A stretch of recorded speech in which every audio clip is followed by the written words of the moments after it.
What's happening, my people? It's your boy Night God here. Look, if you haven't heard of Anchor by Spotify, let me give you the rundown. Basically, it's the easiest way to make a podcast with everything you need all in one place. Here's how it works. Anchor lets you record and edit podcasts right from your phone or computer. So no matter where you are or what your setup is like, you can start creating today. Then you'll take that podcast and distribute it to the most popular listening platforms, including Spotify and Apple Podcasts, with a single click. Anchor is also the only place you can publish video podcasts to Spotify. With Anchor, creators can earn money in a variety of ways, including ads and podcast subscriptions. And best of all, it's totally free. So download the Anchor app or go to anchor.fm to start your podcasting adventure today. What's happening, my Night God people? Hope y'all are doing well. So, I remember a couple weeks ago when I did the video about the zombies, or the alleged response team member wearing a bug or a camera into a briefing for an up-and-coming zombie mission. Now, as always, viewer discretion is advised. This stuff may or may not be true. It is alleged that this closely follows a story or about a female doctor who somehow gets intertwined with the world of the undead, zombies. And what she does is she starts hunting them. So this all could be a skit, possibly to promote that said story. Now, you'll hear them say in this meeting that said story is actually quite in tune with reality. But that doesn't mean it's not all a gimmick. Regardless, just as it could be a gimmick, maybe it's valid. Hard to say. But in the last video I did, I only had a couple minutes of the video. Couldn't find the full 8 to 9 minute video. Well, as always, my faithful followers, y'all came through once again, and 2 people ended up sending me the full video. So, yeah, I'm going to play that for you. And thank you to those who did the extra digging for me and helping me out. The first gentleman to send me the 8-minute video was Dayton Alvarado. Thank you, Dayton. I appreciate that. If you guys, I'm going to start probably giving you guys shout outs. Try to anyway, when you give me a awesome source, especially one I asked for. So I had to put this back out there. This video was really interesting. It was really cool and fun, really. Hopefully it's fiction, but you never know, I suppose. It's always fun. Truth is stranger than fiction. Most, not all the time, but a lot of times. So keep that narrative in mind. And after you're done watching this, or after I'm done making this video, I'm going to tune into some more. There's been some awesome content online lately. A lot of stuff going on, so I got some catching up to do. Stay tuned, and there will be a few videos, at least tonight and tomorrow. So thank you guys, and enjoy. Let me know in the comments what you think. Most of you have never heard of the Zombie Hazard Unit. Those of you who have will try in vain to find me after you see this. For the rest of you, the activities of this top secret working group have never before been revealed until now. They don't want you to know they exist. There are those of us in the community who feel the public has a right to know of the imminent threat we all face. The following is a briefing covertly recorded of the Zombie Hazard Unit at work. We need to get this meeting started. Before we begin, I'm going to make sure that everybody has picked up their copy of the briefing notes. There are more details. I'm going to give you the outline. Good afternoon, ladies and gentlemen. I've called this special meeting of the Zombie Hazard Command because we have vital new information and new problems to discuss. Go through some security. Bear with me a moment. All right, first, a little housekeeping. National Security Order 21Z, it passed. Our operational authority is supreme. Use it. Now back to the topic at hand. As you know, we've been battling a unique biological threat and we've made little progress. Lack of any live specimens. If a body's found at all, it's already permanently dead. Now, we finally have a live specimen. But before you get too excited, let me stress that it's only one. We need more. So why does this problem exist? Well, the reason for problem number one is problem number two. We have an unknown assailant or assailants.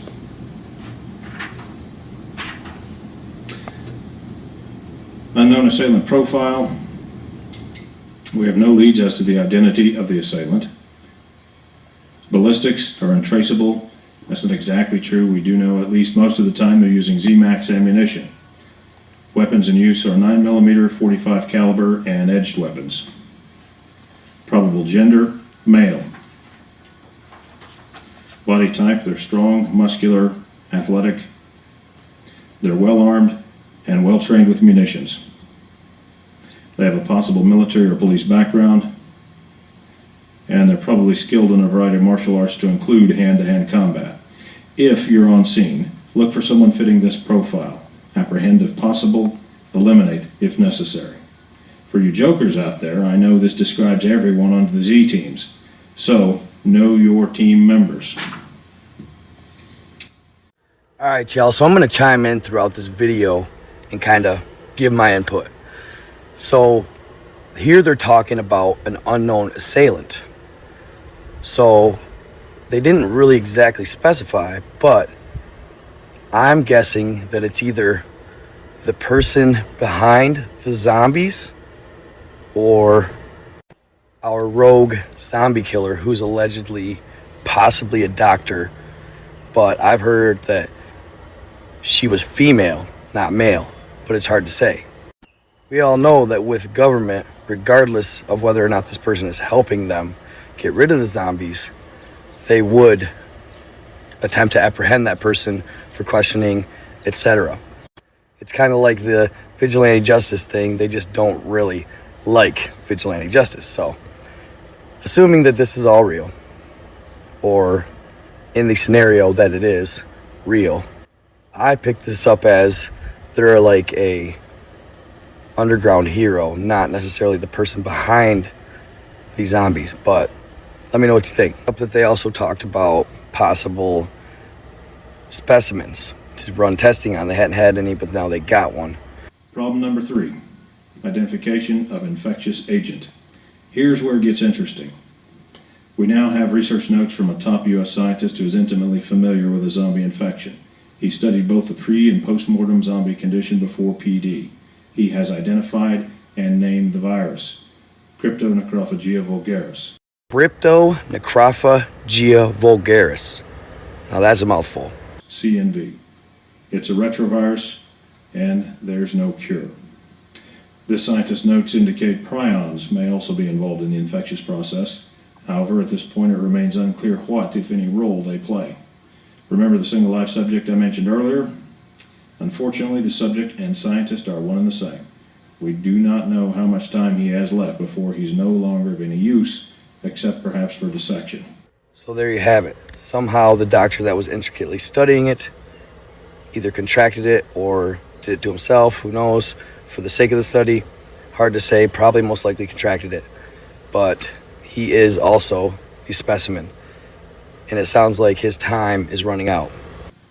So we need more live specimens. Keep that in mind during operations. Problem number 4, mode of transmission, currently unknown. Transmission modes ruled out: bites, scratches, casual contact, vector infection, droplet, or airborne spread. Some Z team members can attest to the fact that bites and scratches don't spread infection, at least not yet. To date, 12 team members have been wounded while engaged in field operations. They've undergone mandatory 90-day quarantine. None have showed any signs of infection. Not all team members are out of quarantine yet, but we hope they'll be released and return to active duty soon. Now, this one surprised me because all the movies depict it as you get bit, you turn. So, the fact that from a bite, any scratch, or physical contact, you don't get the zombie disease is really intriguing. Kind of caught me off guard. Problem number 5, emerging public awareness of the situation. I'm going to mention each of these points, then talk about them in greater detail. There are things you need to know. First, the Coconut Grove fly-in. Many of you were there. Then there's the Miami incident. Some of you were there. The CDC Zombie Apocalypse Preparedness Release. DHS released a fake zombie preparedness story. Then there's the recent purchases of large quantities of ammunition. About the Coconut Grove fly-in, Z Teams 1, 2, and 3 cleaned down a zombie cell. That got a lot of public attention. Our cover story was that this was an urban assault exercise in preparation for the upcoming UN meeting. For now, our cover story is holding, but one got away. That led to the Miami incident. That should never have happened. About the Miami incident. Some of you were there. Our cover story was bath salts. That was blown when the autopsy results were leaked. There were no bath salts present. We're still dealing with the fallout, and we're investigating the leak. The CDC Zombie Apocalypse Preparedness Release, it was sent out against our wishes. Then they changed their story. This brought even more attention to it than if they'd just left it alone. Next, DHS released a fake zombie preparedness story, also against our wishes, but it's out there, so we're going to use it as our cover story. Next month, DHS is running a 1,000-person training exercise in San Diego. Z Teams 2, 4, and 5 will be doing a cleanup operation in another part of the city at the same time. This gives us plausible deniability. I shouldn't have to stress how important this is. Make certain none of them get away. So this is kind of crazy. Remember when the CDC put out the zombie apocalypse preparedness form? And remember when Amazon put out you could use their lumber in the case of a zombie apocalypse. I remember everybody kind of taking it as a joke, laughing about it all. But anyway, I don't remember the DHS putting anything out or their 1,000-person exercise, but who knows. Then they talk about the Coconut Grove flyover. Never really heard of that. Let me know in the comments, I guess, if you have. I never really looked into it, or haven't looked into it, I guess. But I do remember the Miami incident. That was a big deal. But yes, they said it was bath salts. I'd never heard about them releasing anything saying that it wasn't, but I guess, who knows. Let's just say if this, they're doing a pretty elaborate job here. It's pretty interesting, pretty neat regardless. So, intriguing nonetheless. We don't want another Miami incident. About the ammo purchases. We've used news and various media outlets to float the idea that unprecedented large ammo purchases are for government agencies to defend against civil unrest in anticipation of economic collapse. Those of you in this room know all too well that this is a much nicer bedtime story than the truth. Reality is much less pleasant. Right now, the cover story is working. See, myself, I thought the ammo purchases were in part because of the election and because of, obviously, COVID. Problem number 6, weakening of current cover stories. Bath salts. In Florida, bath salts was a go-to drug of choice. The autopsy leak created problems for this story. Other drugs, synthetic marijuana and S21, were floating these in Louisiana, Pennsylvania, and Michigan. Crazy people were floating this idea in Louisiana, New York, and Chicago. Animal attacks were floating that story in Georgia, Arkansas, and Oklahoma. We estimate 2 years of viability for these cover stories. Finally, problem number 7, public distribution of full disclosure of current operations. Some brainiac has lined up all the recent events and past history like beads on a string. We don't know where he's getting his information, but too much of the actual facts of our operation are woven into the story. It's not coincidence. He's getting his information somewhere. The story is Dr. Eve Zombie Killer. There you go. That's the story. Dr. Eve Zombie Killer. I haven't really looked into it or anything like that, but I imagine it's pretty cool. So I may look into it after this. But there you go. It supposedly has a doctor who's a rogue zombie killer. Really cool, really interesting theory or theme, I guess you'd say. Definitely worth a look. Is presented as a fictional novel. LabyrinthofArts.com is an independent website where the book can be found. For those of you who are wondering, we currently have no plans to shut down this website. We need to gather further intelligence, find out what their sources of information are, and plug whatever leaks we find. Right now, John Q. Public does not know what's happening. We'd like to keep it that way. If you have any questions, I'll address them in my office after the meeting. You now have the facts as we understand them. This briefing is adjourned. Thank you. Good afternoon, ladies and gentlemen. Good day.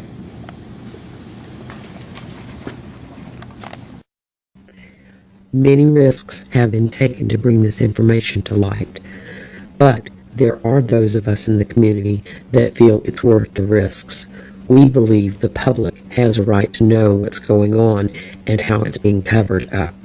This is real. It's happening now, all around you. There you have it, guys. What do you think? Is this real, or was this all to just promote that book? It could be either or, I guess. Very interesting. Let me know what you guys think of it in the comments. Either way, it's an awesome story, good fun, and interesting to ponder over, you know, because the zombie apocalypse thing is a narrative that people seem to vibe with, right? So, like I said, I hope you enjoyed. I love you guys, and check out my other video on the Backrooms. If you need a little more background information on it, check out YouTube and just type in the Backrooms. The videos are going wild. It'll give you a little more background, and then maybe you'll find that video a little more intriguing about how to survive the Backrooms. It doesn't seem to be as popping on Facebook for some reason, but yeah, on YouTube, dude, it is live, so check it out. I am out.